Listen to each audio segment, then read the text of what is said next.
Hello there, chess people. Welcome back to another video.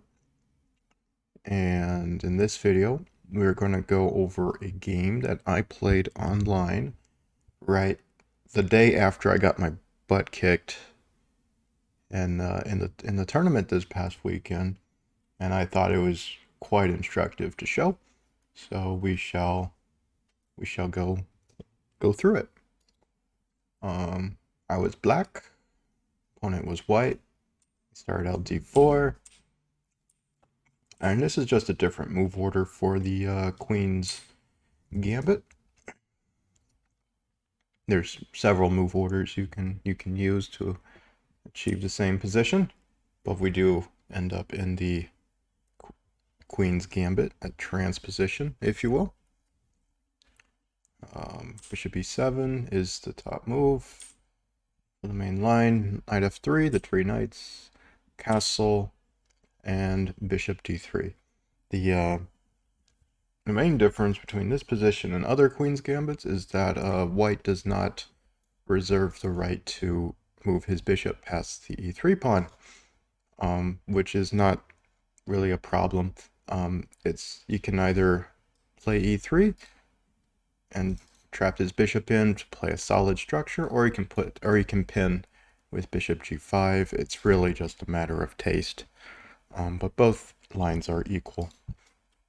And I play a little move that I just really enjoy. This is the Tartakover variation. This b6, characterized by this b6 move. And the idea is to open up the center and put pieces on long diagonals and support a c5 advance.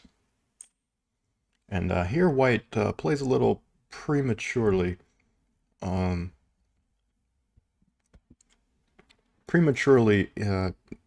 Tries to take over the center while his king is still in the middle of the board. Generally, this is not a great idea, as you will see in the following moves. Better is just castle and knight bd7, capture, rook e1, stuff like that. Still 0.0 triple zeros. So we open up the center. My bishop takes the long diagonal, and he captures my knight, which removes a defender from my castle to king, but my king is very well protected anyway. There's no real threats on my king. This square is defended twice, attacked twice, so the defenders win. And I'm not afraid of any shenanigans there, and I'm not afraid of anything on h7 because that is easily deflected. They play bishop e2, which is like, whoa there, buddy. That's where my book ends. Very strange move. I'm not sure what was going on there. I thought just bishop e3 was just more solid, or even castle. The point is that I cannot remove this pawn immediately because it is now tactically defended, and yeah, my queen is lost there. So that's why I cannot capture the pawn, even with the bishop on d3. So this was very strange to see. Bishop e2. So knight e7 enables c5, and I play c5, and they play b3, supporting their pawn. But here I play queen c7. Notice how white's king is still not castled, and this knight is actually pinned to this pawn, which actually becomes a real problem for white. I connect my rooks. My position is much easier to play because my pieces have room to move, have room to play. And I'm about to capture here, maybe stick a knight here, put my rooks to the center, you know, just playing chess. Rook c1, rook a d8, queen c2, and here, this is where I shine with cd4. I could also have captured here and here, but it's not as good because this diagonal is open. So this capture is not as good because I'm improving this bishop, and I don't want to do that when I'm opening up a position, right? So I captured here, noticing that the knight is still pinned to this pawn, which is a very big problem, and this queen is also staring this away. So this becomes a real big problem.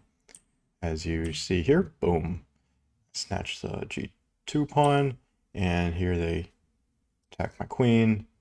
I move it, pinning the bishop to its king. King is now stuck in the center, cannot castle. It's very problematic, and white is just positionally lost because they can't really do anything.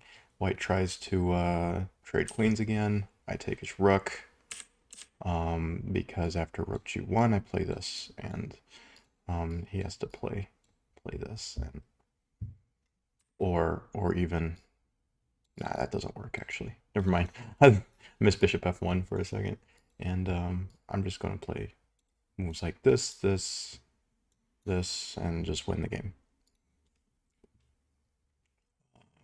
So let's go back. Queen c3, capture. We trade queens, and very much lost. And this is how I convert. I exchange pieces. I like super forgot about king e2, but after king e2 we have bishop here. My rook is still eyeing this knight. So after this is just an exchange, and I am completely winning still.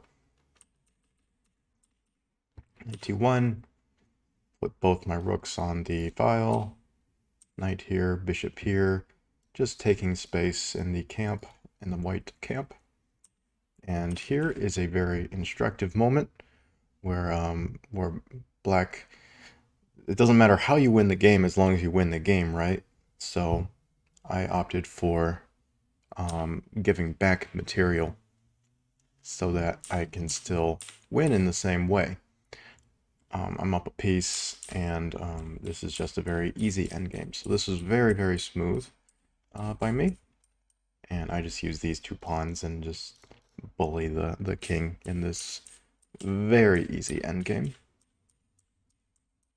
And I just rush my pawns up the board, and he resigns. So let's look at my cap score. Some of you will find this kind of funny. 93.5, so very good, very nice. And I ended up playing 25 best moves, which I think is just kind of insane in a 45 move game or 49 move game. And this guess the elo thing is just kind of ridiculous.